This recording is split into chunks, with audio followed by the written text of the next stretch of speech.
Top 10 Haunted Places in Connecticut. Ghost Ship of the Long Island Sound. A phantom ghost ship that appears and disappears without explanation. New Long Ledge Lighthouse, New London. Built 1909. Coast Guardsmen who lived in the lighthouse reported to hearing noises at night, doors opening and closing, the television turning off and on repeatedly, and blankets being pulled of their beds. According to legend, Ernie, an early lightkeeper, haunts the place. According to psychics Roger and Nancy Pyle, Ernie killed himself with a fishing knife after fighting with his girlfriend.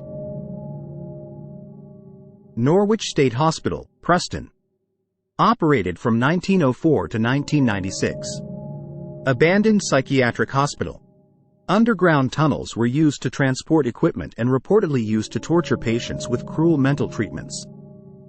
Nurses who used to work there reported disembodied voices throughout the corridors, doors slamming by themselves, sounds of children playing, and objects moving on their own.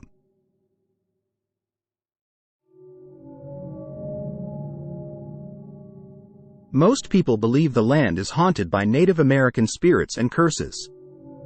Haunted caves and camps. Ghost canoe in Twin Lakes in Salisbury. Sterling Opera House, Derby. Built in 1889. First building placed on the National Register of Historic Places in 1968. Rich DiCarlo, Derby Cultural Commission chairman, was leading two people up to the main stage when he noticed an old bathroom door was open that was never open and not open the night before. He went up to it to shut it and it slammed shut in his face. Guntown Cemetery, Naugatuck.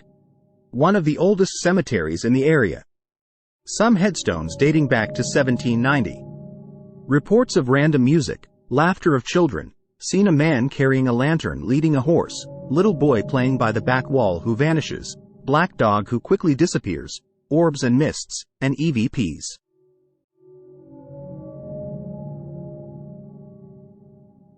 The Mark Twain House, Hartford.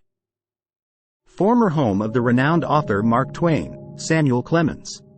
Twain reported that he saw a wood board floating in the air all by itself, and when the board hit the floor, Twain said he saw blood scatter around the board. Jan Bryant Bartell moved into the large apartment on the top floor of the home in 1957. Bartell reported a large shadow figure following her around the property, as well as the smell of rotting food in different areas of the home. In 1987, emergency crews got a frantic call from Lisa Nussbaum's mother stating that Lisa wasn't breathing and needing assistance. It turned out that Lisa, her brother, and her mother were being badly physically abused by Lisa's father, Joel Steinberg.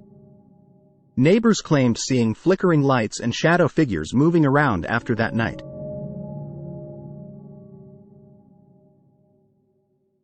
Seaside Sanatorium, Waterford. It was originally a tuberculosis hospital for children, then a living facility for the elderly, a medical hospital, and finally, a facility to treat the mentally ill. It opened in 1930 and the building design was by Cass Gilbert.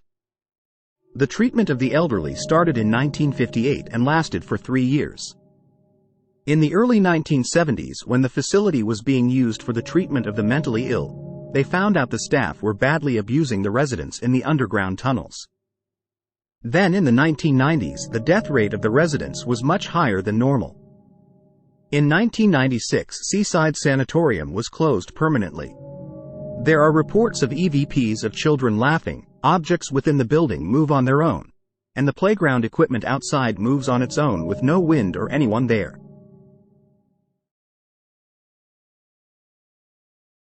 Union Cemetery, Easton. There are two ghosts here that show their presences, often the White Lady and Red Eyes. The townsfolk are not sure who the White Lady is.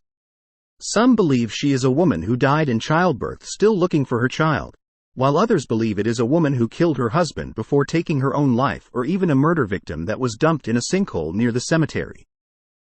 She is often seen on Route 59, dressed in a bright white nightgown and had her head and face concealed with a white bonnet. In the 90s, a firefighter was en route to a call when he hit a woman in white. He said she hit the hood of the truck, flew over it, and landed in the road behind them. When he got out to find her and administer first aid, there was no one there, but there was a dent in his truck. Red eyes stare at people from bushes. There have been reports of feeling hot breath at the back of people's necks, and then they turn around, all they see is red eyes staring back at them.